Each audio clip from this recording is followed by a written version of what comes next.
তো ইতিপূর্বে আলোচনা এই সমস্ত বিষয়ে করেছি যে শবে মেরাজকে উদ্দেশ্য করে কোনো নামাজ, কোনো রোজা, কোনো বিশেষ ইবাদত এইটা কোরআন এবং হাদিসের ভিতরে কোথাও নেই।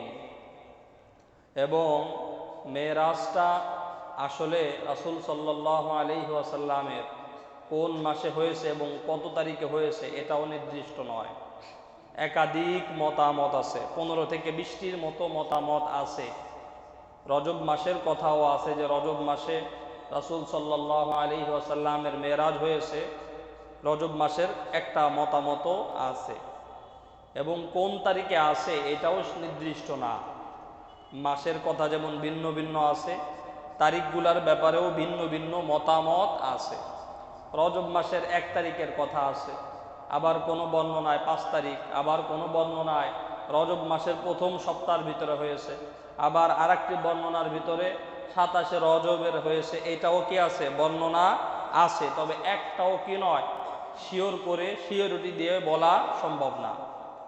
আসলে রাসূল সাল্লাল্লাহু আলাইহি ওয়াসাল্লামের মেরাজ হয়েছে, এটা সত্য। এটা কি সত্য? এটার ভিতরে কোনো সন্দেহ নাই। আর সাহাবী তাদের একটা অভ্যাস ছিল, তারা রাসূল সাল্লাল্লাহু আলাইহি ওয়াসাল্লামের যে কোনো বিষয় তারা ওইটা গ্রহণ করত, বিশ্বাস করত, মানত, পালন করত। দিন তারিখ এইগুলার প্রতি তারা তেমন একটা ভ্রুক্ষেপ করতো না, খেয়াল করতো না। এইটা তাদের অভ্যাস ছিল না। এইটা পরবর্তীতে আমরা যারা আছে আমাদের অভ্যাসে পরিণত হয়েছে। দিন তারিখকে নির্দিষ্ট করে ওইটাকে উদ্দেশ্য করে এক একটা রেওয়ায়াত, এক একটা রেওয়াজ, এক একটা প্রচলন আমাদের ভিতরে শুরু হয়েছে। তো যাই হোক, যেটা বলতেছিলাম যে আল্লাহর রাসূলের মেরাজ কোন মাসে হয়েছে এইটা নির্দিষ্ট করে বলা সম্ভব নয়। একাধিক মাসের নাম এসেছে, রজব মাসের নামও আছে, যে এই মাসেও একটা মতামত পাওয়া গেছে যে এই মাসে হয়েছে। কত তারিখে হয়েছে এই ব্যাপারেও একাধিক মতামত, তবে 27 তারিখের ব্যাপারেও একটা মতামত আছে যে এই 27 তারিখের রাতে হয়েছে। তো এই মেরাজ নিয়ে আমাদের সমাজের ভিতরে বিভিন্ন আলোচনা হয়, মানুষ শুনতে ভালোবাসে, শুনে মহব্বত করেই শোনে। কারণ মেরাজটা ছিল আল্লাহর রাসূল সাল্লাল্লাহু আলাইহি ওয়াসাল্লামের জন্য একটা আল্লাহ তাআলার পক্ষ থেকে মুআজিজা। কি ছিল? মুআজিজা। মেরাজ এটা এমন একটা বিষয় যেটা সাধারণভাবে আমার আপনার মস্তিষ্ক, মেধা, জ্ঞান এইটা নিয়ে যদি চিন্তা ভাবনা করে তাহলে জ্ঞানের দ্বারা কখনো এইটাকে বিশ্বাস করা সম্ভব না। আপনি আপনার মেধার মাধ্যমে এটা ধারণা করতে পারবেন না, সম্ভব মনে হবে না। তবে এটা সত্য। এটা কি বলেন? সত্য। তো এই যে মেরাজ, মেরাজের যে বিষয়, পটভূমি, এটা ছিল বাইতুল্লাহ থেকে নিয়ে বাইতুল মুকাদ্দাস পর্যন্ত, এবং বাইতুল মুকাদ্দাস থেকে পরবর্তীতে ঊর্ধ্ব জগতের দিকে এর পটভূমিটা ছিল। তো এখানে দুইটা ভাগ। একটা হলো বাইতুল্লাহ থেকে নিয়ে বাইতুল মুকাদ্দাস পর্যন্ত এই যে জায়গাটা আছে, এবং এর ভিতরে আল্লাহর রাসূল যে ভ্রমণ আল্লাহ তাআলা রাত্রে করিয়েছেন, এইটা আমাদের সকলকে বিশ্বাস করতে হবে। কেউ যদি এইটাকে অস্বীকার করে তাহলে সে কাফের হয়ে যাবে। কি হয়ে যাবে বলেন? কাফের হয়ে যাবে। কেন কাফের হবে? কারণ বাইতুল্লাহ থেকে নিয়ে বাইতুল মুকাদ্দাস পর্যন্ত ভ্রমণের যে বিষয়টা আছে, এইটা সরাসরি আল্লাহ তাআলা সূরা বানী ইসরাঈলের শুরুতে বর্ণনা করে দিয়েছেন। এখন আমি আপনি যদি এইটাকে অস্বীকার করি তাহলে কোরআনকে অস্বীকার করা হয়ে যাবে। আর কেউ যদি কোরআনকে অস্বীকার করে তার কি ঈমান থাকে বলেন? ঈমান থাকে? থাকে না। আর এর পরবর্তী যে ভ্রমণের জগৎটা আছে, ভ্রমণের যে বিষয়গুলো আছে, বাইতুল মুকাদ্দাস থেকে নিয়ে সপ্তম আসমান পর্যন্ত, সিদরাতুল মুনতাহা পর্যন্ত, এইটার কেউ যদি অস্বীকার করে তাহলে সে ফাসেক হবে। কি হবে বলেন? ফাসেক হবে। তো এর যে হাদিসগুলো আছে, হাদিসের ইবারতগুলো অনেক লম্বা। আমি শুধু তরজমাগুলো আপনাদেরকে শুনাইতেছি। প্রথমত আল্লাহ তাআলা সূরা বানী ইসরাঈলের শুরুতে বর্ণনা করতেছেন, সুবহানাল্লাযী আসরা বিআবদিহি লাইলাম মিনাল মিনাল মাসজিদিল হারামি ইলাল মাসজিদিল আকসাল্লাযী বারাকনা হাওলাহু লিনুরিয়াহু মিন আয়াতিনা। পবিত্র মহিমান্বিত ওই সত্তা যিনি তার বান্দাকে মসজিদুল আকসা পর্যন্ত ভ্রমণ করিয়েছেন, আল্লাযী বারাকনা হাওলাহু, যার আশেপাশে আল্লাহ তাআলা অনেক বরকত নাজিল করেছেন, লিনুরিয়াহু মিন আয়াতিনা, তার বান্দাকে তিনি ভ্রমণ করিয়েছেন তার নিদর্শন দেখানোর জন্য। তো এইটা হলো সূচনা, শুরু। তো এই আয়াতের শুরু থেকে মেরাজের বর্ণনাটা আল্লাহ তাআলা এইটা যে সত্য, এই আয়াতের মাধ্যমে এইটা প্রমাণিত। তো মেরাজের ভ্রমণের ইতিহাসটা কেমন ছিল, ঘটনাটা কেমন ছিল, আল্লাহর রাসূল সাল্লাল্লাহু আলাইহি ওয়াসাল্লাম নিজেই বর্ণনা করেছেন। আল্লাহর রাসূল সাল্লাল্লাহু আলাইহি ওয়াসাল্লাম বলেন, আমি উম্মে হানির ঘরে শায়িত ছিলাম, শুয়েছিলাম।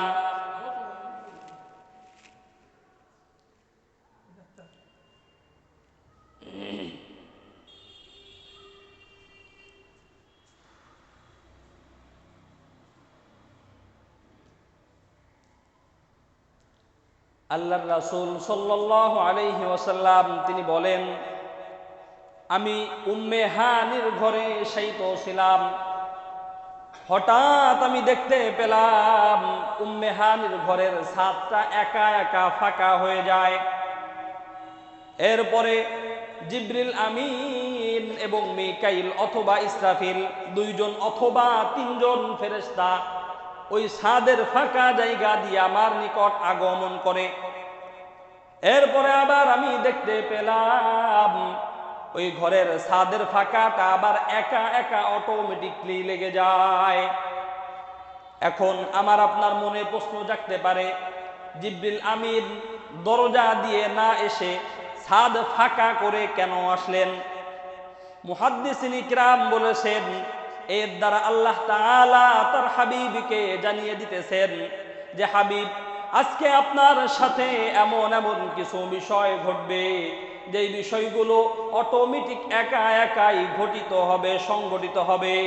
মানুষের মেধার ভিতরে তা কখনো কল্পনা করা যাবে না। এরপরে আল্লাহর রাসূল সাল্লাল্লাহু আলাইহি ওয়াসাল্লাম বলেন, আমাকে তারা ঘুম থেকে উঠিয়ে বসিয়ে দিল, আমি আবার ঘুমিয়ে পড়লাম। ঘুমানোর পর তারা আমাকে ধরে কাবা শরীফের ভিতরে নিয়ে বসিয়ে দিল। আমি হাতিমে কাবা এর উপরে হেলান দিয়ে আবার ঘুমিয়ে গেলাম। এরপরে আল্লাহর রাসূল সাল্লাল্লাহু আলাইহি ওয়াসাল্লাম বলেন, আমি যখন ঘুমিয়ে গেলাম আমাকে তারা শুইয়ে দিল। শুইয়ে তারা আমার বুকটাকে বিদীর্ণ করলো, চিড়ে ফেললো। এটাকে বলা হয় শক্কে সদর, বক্ষ বিদীর্ণ। আল্লাহর রাসূল সাল্লাল্লাহু আলাইহি ওয়াসাল্লামের বক্ষ বিদীর্ণ কয়বার হয়েছে? কোন কোন বর্ণনায় পাওয়া যায় 2 বার, কোন কোন বর্ণনায় 3 বার, আবার কোন কোন বর্ণনায় এসেছে 4 বার। কয়বার বলেন? 4 বার বক্ষ বিদীর্ণ হয়েছে। বর্তমান সমাজে আমরা যেটাকে বলি open heart surgery, open heart surgery করা হয় না? এইটা আল্লাহর রাসূল সাল্লাল্লাহু আলাইহি ওয়াসাল্লামের করা হইতেছে। কে করতেছে? জিবরিল আমিন, সাথে মিকাইল অথবা ইসরাফিল আছে। তো এই যে দেখেন, বর্তমান চিকিৎসা বিজ্ঞান যারা বলে যে আমরা ওপেন হার্ট সার্জারি বের করছি, আপনারা বিশ্বাস করেন এইটার থিওরি তারা রাসূল সাল্লাল্লাহু আলাইহি ওয়াসাল্লামের ওই যে বক্ষ মুবারক বিদীর্ণ করা হয়েছে শক্ত সদর, ওইখান থেকে তারা কি করেছে? এই চিকিৎসা ব্যবস্থাকে তারা গ্রহণ করছে। তারা দেখছে যে এইভাবে একজন মানুষের বুকটাকে ফেলে তার ভিতর থেকে তার হার্টটাকে আলাদা করে রেখেও বাঁচানো সম্ভব। প্রমাণ হলো হযরত মুহাম্মদ মুস্তাফা সাল্লাল্লাহু আলাইহি ওয়াসাল্লাম। এই ধরনের অপারেশন শুরু হওয়ার আগেই আল্লাহর রাসূল সাল্লাল্লাহু আলাইহি ওয়াসাল্লামের বক্ষ বিদীর্ণ আরো 1400 বছর পূর্বেই জিবরিল আমিন করেছে। তো এই যে ওপেন হার্ট সার্জারি এই থিওরিটা মূলত আল্লাহর রাসূল সাল্লাল্লাহু আলাইহি ওয়াসাল্লামের ওই বক্ষ বিদীর্ণ থেকে গ্রহণ করা হয়েছে। সুবহানাল্লাহ বলবেন না? এরপরে আল্লাহর রাসূল সাল্লাল্লাহু আলাইহি ওয়াসাল্লাম বলেন, আমার সামনে আমি দেখতে পেলাম দুইটি পাত্র আনা হলো, একটি স্বর্ণের পাত্র আর একটি রূপার পাত্র। একটি পাত্রের ভিতরে আমার হৃদয়টাকে, কলবটাকে, হার্টটাকে রেখে দিল, আর একটি পাত্রের ভিতরে ঈমান এবং হিকমত ছিল। এখন আমার আপনার মনে প্রশ্ন জাগতে পারে, ঈমান হিকমত এটা দেখতে কেমন? এটা দেখতে যেমন ওরকমই। এই যে আজকে আমাদের সমাজের ভিতরে, আমাদের গাড়ির চাকার ভিতরে হাওয়া দেওয়া হয় না, প্রেসার দেওয়া হয় না? দেওয়া হয় কিনা? এইটা আবার কি পরিমাণ প্রেসার আছে এটা কিন্তু আবার কি করা যায়? মাপা যায়। তাহলে কেমনে মাপলেন? দেখা তো যায় না। দেখা যায়? হাওয়া কি দেখা যায়? বাতাস দেখা যায়? তাহলে মাপার যন্ত্র আছে। মাপলে আমরা অনুমান করতে পারি যে এই পরিমাণ প্রেসারের ভিতরে আছে। আমাদের শরীরে জ্বর হয়, জ্বর কি দেখা যায় বলেন? জ্বর দেখা যায়? থার্মোমিটার দিয়ে মাপলে তখন জ্বর আমরা বুঝি না যে জ্বর এই পরিমাণ আছে। তো ঈমান ও হিকমত ওরকম, ওটাও মাপার যদি কোনো যন্ত্র তৈরি করা যায় তাহলে ওটাও কি করা যাবে? ঈমান এবং হিকমতটা মাপা যাবে, দেখা যাবে, অনুমান করা যাবে। তো আল্লাহর রাসূল সাল্লাল্লাহু আলাইহি ওয়াসাল্লাম বলেন, আমার ভিতরে ভালো করে পরিষ্কার করলো কিসের পানি দ্বারা? জমজমের পানি দ্বারা। এরপরে ভিতরটাকে ভালোভাবে পরিষ্কার করার পর আমার ভিতরে আমার কলব এবং ওই হিকমত এবং ঈমানকে রেখে আমার বুকটাকে আবার লাগিয়ে দিল। এরপরে তারা আমাকে নিয়ে কোথাও যেন রওনা হবে। আমার সামনে হঠাৎ করে একটি বাহন আনা হলো, যেই বাহনের আকৃতি বর্ণনার ভিতরে এসেছে ঘোড়ার চেয়ে একটু ছোট এবং খচ্চরের চেয়ে একটু বড়। আর এক বর্ণনার ভিতরে এসেছে গাধা এবং খচ্চরের মাঝামাঝি। রংটা কেমন? রং কোন বর্ণনায় এসেছে সাদা, আবার আর এক বর্ণনার ভিতরে পাওয়া যায় রংটা সাদা, মাঝে মাঝে আবার অন্য রকম একটা কালার। বুরাককে বুরাক কেন বলা হয়? বুরাকুন শব্দটা এসেছে বারিকুন থেকে, আর বারিকুন এসেছে বারকুন থেকে। বারকুন শব্দের অর্থ বিদ্যুৎ। এক জায়গা থেকে সুইচ চাপ দিলে যেমন হাজার হাজার মাইল দূরে মুহূর্তের ভিতরে বিদ্যুৎ পৌঁছে যায়, ওরকম ভাবে ওই বুরাকের চোখের দৃষ্টি যেইখানে গিয়ে পড়ে ওইখানে সে পৌঁছে যায়। বলেন না সুবহানাল্লাহ। বুরাকের গতিটা ছিল বিদ্যুতের মতো। বিদ্যুৎ যেমন এইখান থেকে মেইন সুইচ ছাড়লে, বিদ্যুতের লাইন দিলে হাজার হাজার মাইল দূরে সঙ্গে সঙ্গে কি করে? বিদ্যুৎটা পৌঁছে যায়। তো ওরকম ভাবে ওই বুরাকের চোখের দৃষ্টিটা যেখানে পড়ে তার ক্ষিপ্রতা, তেজস্বতা এত পরিমাণে ছিল যে চোখের দৃষ্টি যেখানে গিয়ে পড়ে ওইখানে ওই বুরাকটা কি করে? পৌঁছে যায়। এই কারণে বুরাককে বুরাক বলা হয়। আবার বুরাক শব্দটা যদি বারিকুন থেকে আসে, বারিকুন এর শব্দের অর্থ হলো সাদা রং, মাঝে মাঝে আবার অন্য কালার। তো এই কারণে বুরাককে কি বলা হয়? বুরাক বলা হয়। আল্লাহর রাসূল সাল্লাল্লাহু আলাইহি ওয়াসাল্লাম বলেন, ওই বুরাকের উপরে জিবরিল আমিন প্রথমে উঠলো, এরপরে মাঝে আমি বসলাম, পিছনে আরো ফেরেশতা সামনের দিকে চলতে লাগলো। বুরাক যখন উপরের দিকে ওঠার সময় আমি দেখতে পেলাম তার যে পাগুলো আছে তার সে পাগুলো সে ভিতরে গুছিয়ে নেয়। এরপরে সামনের দিকে চলতে লাগলাম। চলতে চলতে হঠাৎ করে একটি পাহাড় দেখতে পেলাম। ওই পাহাড়ের উপরে বুরাকটা আবার অবতরণ করলো। যখন বুরাকটা অবতরণ করলো তখন আমি দেখতে পেলাম বুরাক তার পাগুলো আবার সুন্দরভাবে ছেড়ে দেয়। দুনিয়ার ভিতরে বিমান দেখছেন আপনারা? বিমান অনেকে আছেন, বিমানে চড়েছেন, আছেন না? এখানে দেখবেন বিমান যখন উপরে উঠার পরে তার যে নিচের যে চাকাগুলো থাকে, পাখাগুলো থাকে, ওইগুলা কি করে? ভিতরে ঢুকে যায়। আবার যখন অবতরণের সময় হয় আবার কি করে সবগুলো আবার আস্তে আস্তে বের হয়ে আসতে থাকে।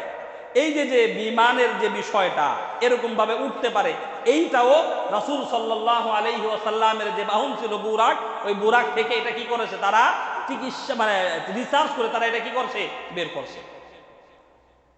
তো এরপরে আল্লাহর রাসূল সাল্লাল্লাহু আলাইহি ওয়াসাল্লাম বলেন, জিবরিল আমিন আমাকে বললেও যে নিচের দিকে তাকান। আমি নিচের দিকে তাকাইলাম, তাকিয়ে দেখতে পেলাম একটা সাদা জমিন। জিবরিল আমিন আমাকে বললেন এখানে নামেন। আমি নামলাম, নামার পরে আমাকে বললেন সল্লি হুনাকা রাকাতাইন, এইখানে 2 রাকাত নামাজ আদায় করুন। আমি 2 রাকাত নামাজ আদায় করলাম। নামাজ আদায় করার পর আমি আশেপাশে তাকিয়ে দেখলাম অনেক খেজুর গাছ। আমি জিবরিল আমিনকে জিজ্ঞাসা করলাম এটা কোন জায়গা? জিবরিল আমিন বলে এই জায়গার নাম হলো ইয়াসরিফ। আল্লাহ তাআলা আল্লাহর রাসূল সাল্লাল্লাহু আলাইহি ওয়াসাল্লামকে ওই জায়গায় কেন নিলেন? মুহাদ্দিসিন ইকরাম লিখেছেন এর দ্বারা আল্লাহ তাআলা তার হাবিবকে জানিয়ে দিলেন যে হাবিব, কিছুদিন পরে আপনাকে মক্কা থেকে হিজরত করে এই জায়গার ভিতরে আসতে হবে এবং আপনি আসার পরে এই জায়গার নাম হবে মদিনাতুর রাসূল সাল্লাল্লাহু আলাইহি ওয়াসাল্লাম। বলেন না সুবহানাল্লাহ। এই জায়গার আসার পরে এই জায়গার নাম হবে কি? মদিনাতুর রাসূল সাল্লাল্লাহু আলাইহি ওয়াসাল্লাম। এরপরে আল্লাহর রাসূল সাল্লাল্লাহু আলাইহি ওয়াসাল্লাম বলেন আমি আবার বুরাকে চললাম। চলতে চলতে হঠাৎ একটি রাস্তা দেখতে পেলাম। রাস্তার মাথার এক পাশে দেখি একজন বৃদ্ধ দাঁড়িয়ে আছে, বুড়া দাঁড়িয়ে আছে। আমাকে ডাকে মুহাম্মদ এদিকে আসো। আমাকে ডাক দিছে, আমি তার ডাকে সাড়া দেই নাই। জিবরিল আমিন আমাকে বলে আপনি তার ডাকে সাড়া দিয়েন না। আমি বললাম যে না, সাড়া দেওয়ার প্রশ্নই আসে না। এরপরে সামনের দিকে যাইতে লাগলাম। হঠাৎ করে দেখতে পেলাম একজন বুড়ি। তখন ওই বুড়িও আমাকে ডাক দেয় মুহাম্মদ এদিকে আসো। ওই বুড়িটা এমন দুর্বল, সে হেলে দুলে কেমন যেন পড়ে যায়। আমি তার ডাকে সাড়া দিলাম না, সামনে অগ্রসর হতে লাগলাম। এরপরে কিছু দূর যাওয়ার পরে দেখতে পেলাম একজন সুন্দর রমণী, সেও আমাকে ডাক দেয় মুহাম্মদ এদিকে আসো। আমি তার ডাকে সাড়া না দিয়ে সামনের দিকে চলতে লাগলাম। আমি জিবরিল আমিনকে জিজ্ঞাসা করলাম এরা কারা? জিবরিল আমিন আমাকে বলল সামনের দিকে চলেন। সামনের দিকে চলতে লাগলাম। চলতে চলতে হঠাৎ করে একটি পাহাড়ের ভিতরে আগমন করলাম। পাহাড়ের ভিতরে যাওয়ার পর জিবরিল আমিন আমাকে বললেন 2 রাকাত নামাজ আদায় করেন। আমি 2 রাকাত নামাজ আদায় করলাম। নামাজ আদায় করা শেষে আমি জিবরিল আমিনকে জিজ্ঞাসা করলাম এটা কোন জায়গা? জিবরিল আমিন বলে এটা হলো ওই পাহাড় যেই পাহাড়ের ভিতরে দাঁড়িয়ে মুসা আলাইহিস সালাতু ওয়াস সালাম আল্লাহ তাআলার সাথে সরাসরি কথা বলেছেন। বলেন না সুবহানাল্লাহ।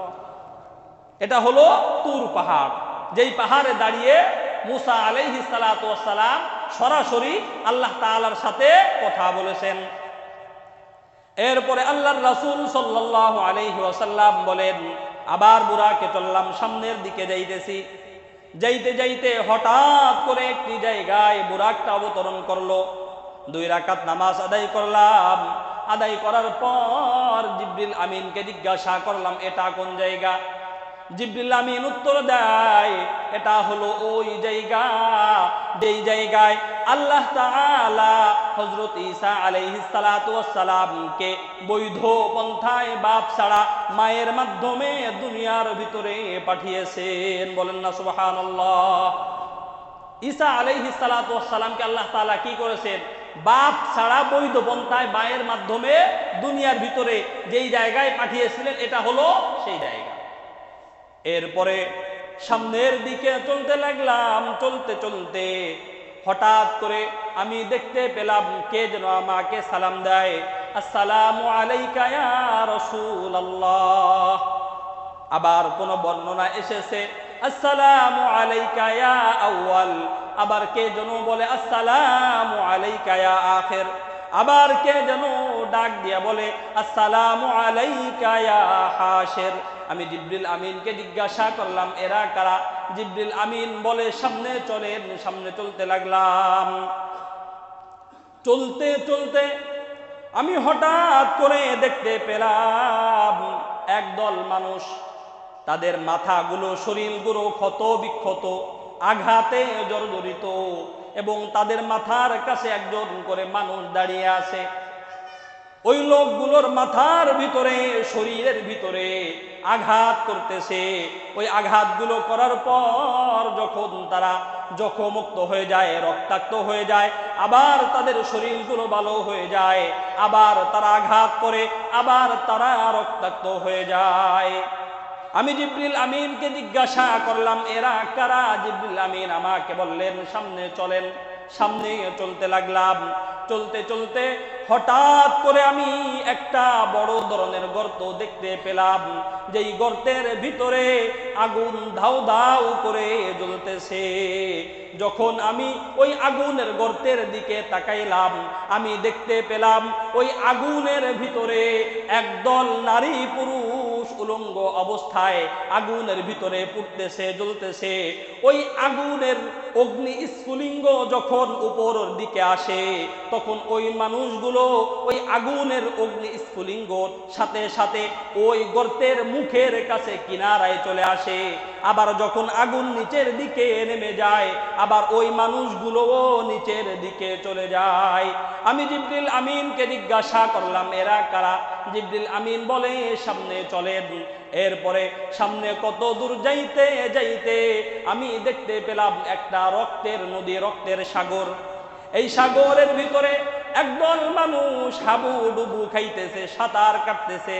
সাঁতার কাটতে কাটতে যখন কিনারার কাছে চলে আসে, কিনারার কাছে চলে আসার সঙ্গে সঙ্গে আর একদল মানুষ কিনারায় দাঁড়িয়ে তাদেরকে পাথর নিক্ষেপ করে করে আবার ওই নদীর মাঝখানে পাঠিয়ে দেয়।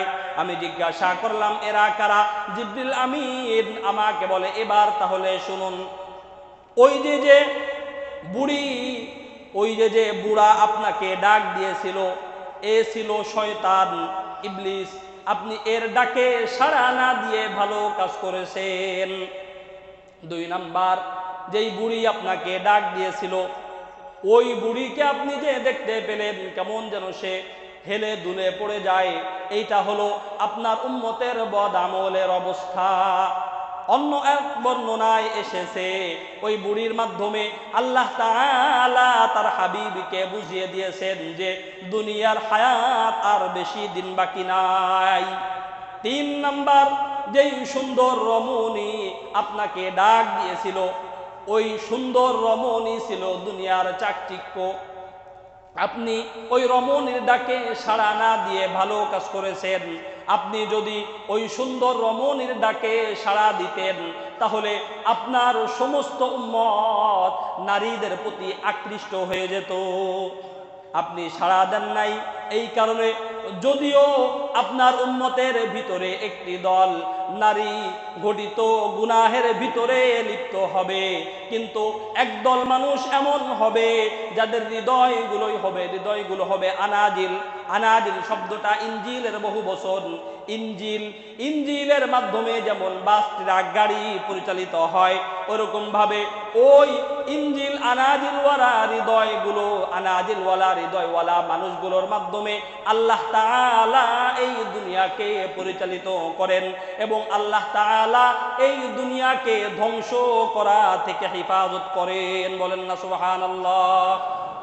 দুনিয়ার ভিতরে কিছু মানুষ আছে যারা নারী ঘটিত গুনাহের ভিতরে লিপ্ত হয়, কিন্তু আল্লাহ তাআলার একদল মানুষ আছে, রাসূলের একদল উম্মত এমন আছে যাদের হৃদয়গুলোকে আল্লাহ তাআলা আনাজিল বানিয়েছেন। আনাজিল মানে ইনজিল।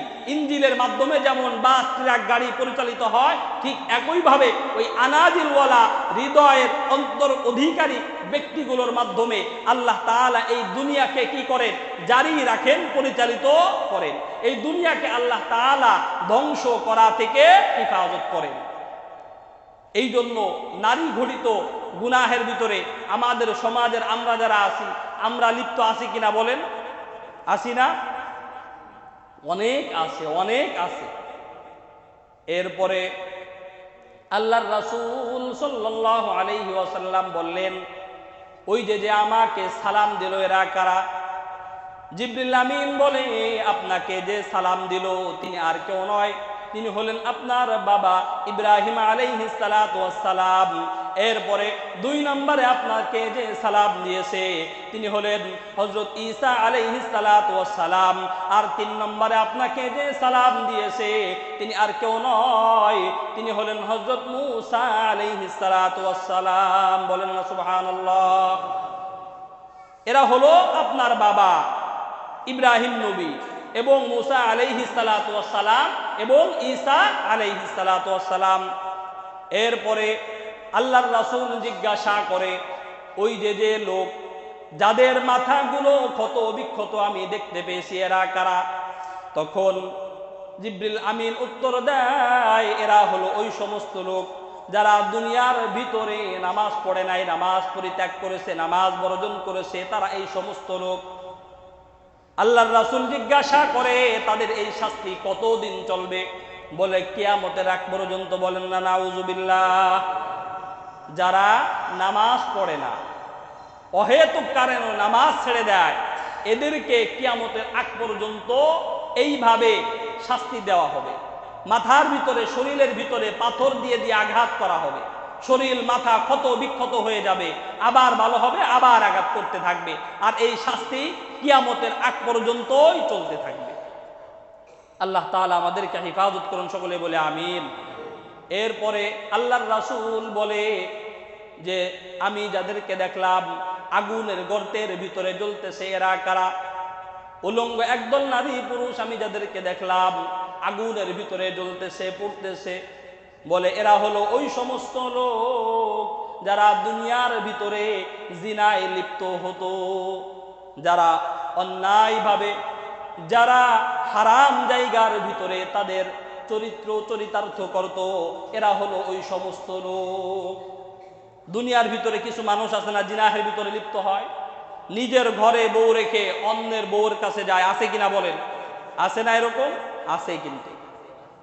এবং বর্তমানে যেটাকে বলা হয় পরকীয়ায়, পরকীয়ার সংখ্যা দিন দিন আমাদের সমাজের ভিতরে বৃদ্ধি পাইতেছে। আল্লাহ তাআলা আমাদের সকলকে হেফাজত করুন, সকলে বলে আমিন। এরপরে জিবরিল আমিন বলতেছে যে ওই যে 3 নাম্বার যার একটা দল, আর এক দল লোককে আপনি দেখছেন যারা রক্তের নদীর ভিতরে সাঁতার কাটতেছে, কিনারায় আসে পাথর মেরে আবার তাদেরকে মাঝখানে পাঠিয়ে দেয়, এরা কারা জানেন? বলে কারা? বলে এরা হলো ওই সমস্ত লোক যারা দুনিয়ার ভিতরে সুদ খায়। বলেন না নাউজুবিল্লাহ। যারা দুনিয়ার ভিতরে সুদ খায়, বলে এদের এই অবস্থা, তাহলে কিয়ামতের দিনের এদের অবস্থা কেমন হবে? জিবরিল আমিন বলে যে কিয়ামতের দিন একদল লোক যখন সকল মানুষকে এক জায়গার ভিতরে দাঁড় করানো হবে, তখন কিছু মানুষের পেটগুলা এমন ভাবে ফুলে উঠবে, দেখা যাবে মটকার মতো। কিসের মতো বলে? মটকার মতো। ধান রাখে, দেখেন নাই? ধান, সবজি টবজি, মানে গম টম এগুলা রাখে, বড় বড় যে মাটির কলসি মটকা যেগুলা থাকে, এইগুলার মতো তাদের পেটগুলো হয়ে যাবে। এবং তাদের পেটের ভিতরে সাপ দৌড়াদৌড়ি করবে, বাহিরের থেকে মানুষ তাদের পেটের ভিতরে সাপ দৌড়াদৌড়ি করতেছে, এইগুলা বাহিরের থেকে মানুষ দেখতে পাবে এবং তারা বুঝতে পারবে যে এরা হলো দুনিয়ার ভিতরে সুদ খাইতো সেই সমস্ত লোক। বলেন না নাউজুবিল্লাহ। দেখেন, সুদ এটা মারাত্মক ধরনের অপরাধ, ভয়াবহ গুনাহ, ভয়াবহ গুনাহ। এই ধরনের অপরাধের সাথে আমরা যদি কেউ জড়িত থাকি, আল্লাহর ওয়াস্তে এই সমস্ত অপরাধ থেকে আমরা সকলে বের হয়ে আসবো ইনশাআল্লাহ। সকলেই বলে না, সকলেই বলেন না ইনশাআল্লাহ। আল্লাহ তাআলা আমাদের সকলকে তৌফিক দান করুন, সকলেই বলে আমিন। সময় শেষ, সামনে ইনশাআল্লাহ আরো আলোচনা চলবে।